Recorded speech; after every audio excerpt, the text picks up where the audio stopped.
see on virgutusvõimlemine ajule. Teeme seekord ühe koordinatsiooniharjutuse ja ikka selleks, et hoida teravat taipu ja mõnusat meelt. Kõigepealt tõsta 2 kätt üles. Nüüd sa pead selleks ilmselt oma mobiiltelefoni käest ära panema. Või kui sa arvuti taga oled, siis saad kohe koos minuga tulla. Kõigepealt sinu üks käsi hakkab tegema sellist liigutust. Liigub alla ja üles.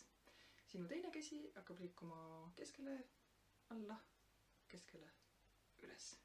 Nii, proovi minuga koos teha. Kõigepealt ainult üks käsi. Ainult üks käsi liigub alla, üles, alla, üles. Nüüd vaatame teist kätt. Lähme koos.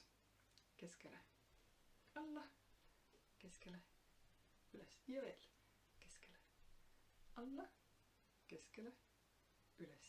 Ja nüüd läheb asi eriti lõbusaks, kui me paneme need 2 asja kokku. Ehk siis kõigepealt üks käsi liigub alla ja teine käsi keskele. Ja hopp. Nüüd järgmise korraga liigub esimene käsi üles ja teine käsi alla. Hopp. Järgmise korraga liigub esimene käsi alla ja teine käsi keskele. Hopp. Ja nüüd jälle esimene üles ja teine üles. Hopp. Nii, proovime.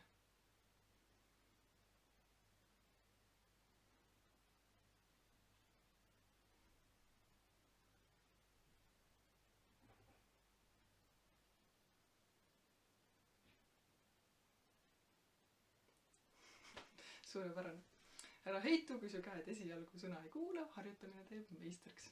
Head harjutamist, head päeva!